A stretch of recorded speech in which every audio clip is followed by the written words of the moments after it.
সীমাহীন বিদ্যুৎ বিভ্রাটে অতিষ্ঠ হয়ে নির্বাহী কর্মকর্তাকে ফোন দিলেন পরীক্ষার্থীরা। সরেজমিনে দেখা যায় কেউ মোমবাতি জ্বালিয়ে, কেউ মোবাইলের ফ্ল্যাশ লাইটের আলোয় পরীক্ষার প্রস্তুতি নিচ্ছেন।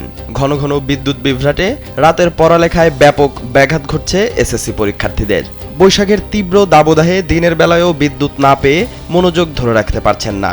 সারা দেশে কম বেশি লোডশেডিং থাকলেও ময়মনসিংহে তা ভয়াবহ আকার ধারণ করেছে।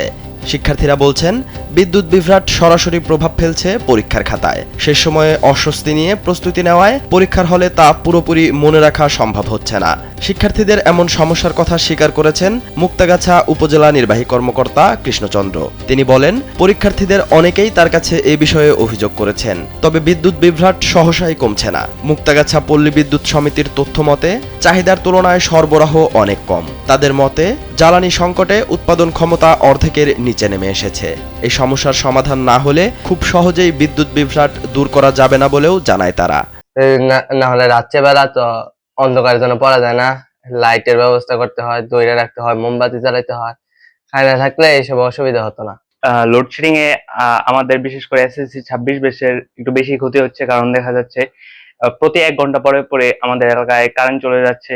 সে কারণে পড়ালেখায় বিঘ্ন তো ঘটছে, তার পাশাপাশি একটু শারীরিকভাবেও আমরা অসুস্থ হয়ে পড়ছি। দেখা যাচ্ছে যে কালকের দিন পরে পরীক্ষা, তো ঘুমানোর ক্ষেত্রে কারেন্ট না থাকার কারণে অনেক সমস্যা হচ্ছে, ঠিকভাবে ঘুমাতে পারছি না। এতে আর জনজীবনে তো বিপর্যস্ত আসছি। তারপরে এমনিতে অনেক গরমের কারণে পড়ালেখায় ওরকম মন বসে না, এটুকু সমস্যা হচ্ছে বেশি। পড়ালেখার কি চাপ বসে বেশি, যেহেতু এসএসসি পরীক্ষা, এক্ষেত্রে চাপ হচ্ছে আমাদের বেশি। যে আমাদের ঘরের যে লাইট গুলো আছে তার চার্জ শেষ হয়ে যায়, কিন্তু বিদ্যুৎ আসছে না। তার জন্য আমাদের ফোনের লাইট জ্বালিয়ে পড়ালেখা করতে হয়। প্রচন্ড গরমের ভিতর শরীর ঘেমে যায়, তবু কারেন্ট আসছে না। পল্লী বিদ্যুৎ এখানে অফিস রয়েছে, তাদেরকে বলেছি, চিঠিও দিয়েছি। এই চিঠির ভিত্তিতে তারা কিন্তু আমাদের এখানে যতক্ষণ সময় পরীক্ষা চলমান থাকে ততক্ষণ পর্যন্ত এখানে কারেন্ট থাকে। এখন যারা ছাত্রছাত্রী তারা মাঝে মাঝে আমাকেও একজন ফোন দিয়েছিল যে স্যার আমরা পড়তে পারছি না, কারেন্ট নেই।